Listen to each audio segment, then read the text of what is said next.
even conceive of asking. I mean, it's so big that God can answer one prayer and you never ever had to pray for the rest of your life. Let me tell you just how this thing works. We can scrap it, what you think about God. God, oh my, this is deep. I'm right back.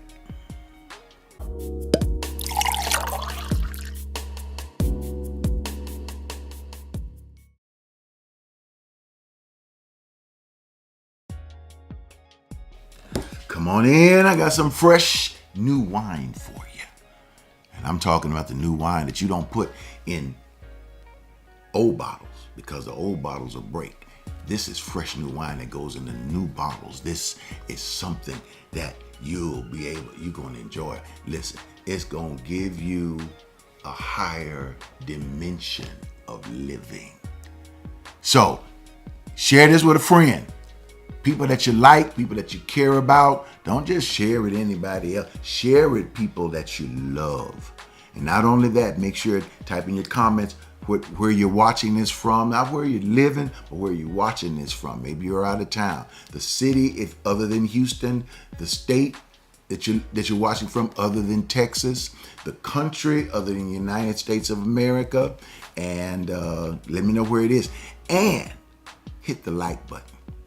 If you're on YouTube, smash that subscribe, crash it, because we really need it right now because we're rebuilding this thing. So your comments, I love them. I'm going to be sitting here watching them. I have to blow them up so I can see them, but I'll see them. I'm Dr. Ed Montgomery. Welcome to what we call Vintage Wisdom. I call it fresh new wine because this is some fresh stuff week after week. Now, let me dig into this. I was talking about how to get your prayers answered last time. And I think if I would call this anything, it would be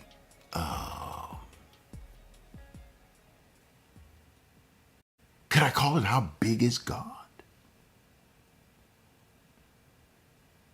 Oh, God is bigger than ...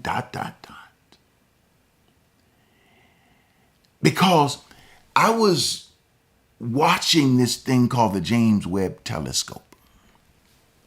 And for those of you who may not know, the James Webb Telescope is something that they put up out in space maybe over a year ago, I think, maybe about a year ago. And this thing has been taking pictures not only of distant places or planets, actually it's been taking pictures of distant galaxies. And when you think about, you just think about, Milky Way galaxy, we got a galaxy over there, galaxy over there. It is showing galaxies like in shapes you've never seen before. They're beginning to find these planets and these stars that are out there that are suns, and going around these suns are planets. They're finding planets that are possibly habitable. But when you look out in space, you could be looking 10,000 years ago or 1,000 years ago. And they're looking at all of this. I mean, we can't even get there, but you could see things. They're looking to see if there's anything that might show life or detect all of these things. In our planet alone, there are over 400 billion stars. And those 400 billion stars, there are planets that would be 30 to the 220th times. You can't count it. It's beyond our concept. When we look up in the sky and we see those blinking or flashing points of light, and everything else is space, we're only looking at maybe 4.6. 96% of the rest of the galaxy is dark matter or dark energy. That's just in our galaxy alone. Multiply this by another 400 billion galaxies. My brain can't even conceive of this.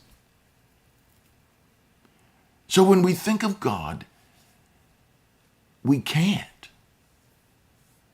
Because God is bigger than we can conceive. Where did all this come from? What's all this about?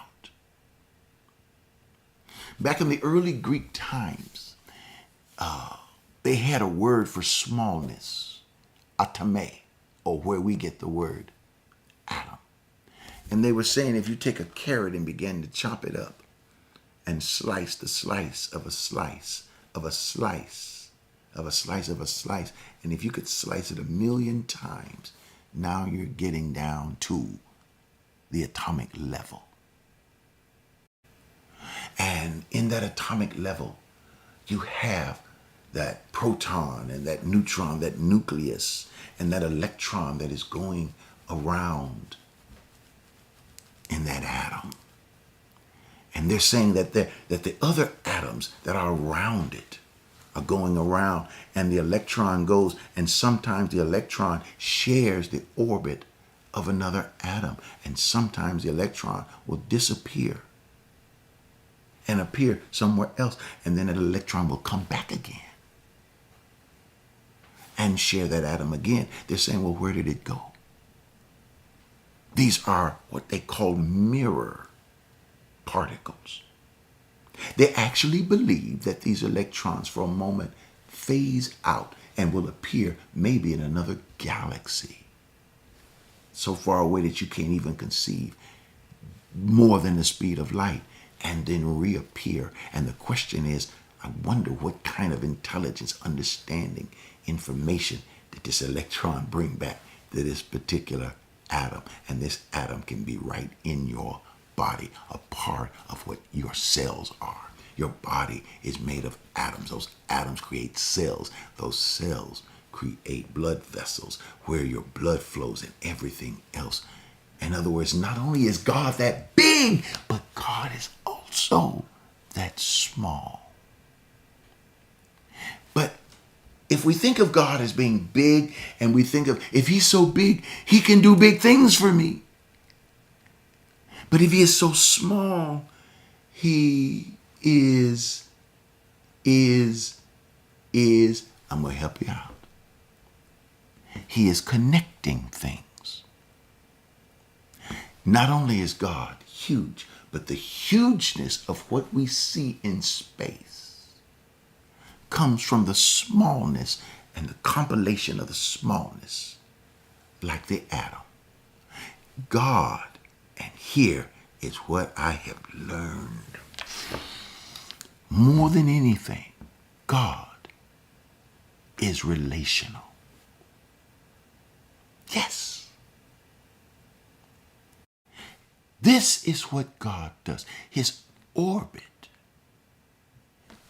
connects with our orbit. Appears, disappears. God is in our orbit, and we are in the orbit of God. Think about this. Not here we are sitting here, and God is some guy in the sky sitting in a big white chair with a big white stick, a big white crown, a big white beard, and ready to pop you over your head the moment you do something wrong. But God is beyond all that. Jesus says in Matthew chapter 6, he says when you pray, he's called our Father. Father.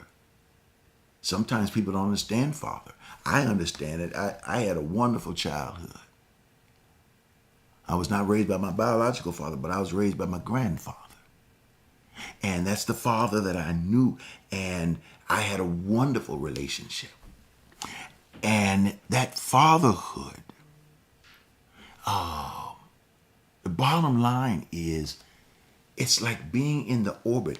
No, Granddaddy wasn't always around, but when he was around, when sometimes he'd bring that pizza, or he'd surprise me with a Snickers or a Milky Way, or what I call a bun candy bar. That's an old style candy bar. He knew me. He was always in my orbit, and I was in his orbit. Even though I wouldn't always see him, I knew his presence was always there. How do you explain that about your parents? And parents are not always people, parents sometimes can be people that may not be in your blood, but they're in your covenant. You know that old saying, blood is thicker than water? People say, well, that means that somebody's physical blood is better than any other relationship. Well, that saying blood is thicker than water means the blood of covenant is thicker than the water of the womb. That's where that comes from.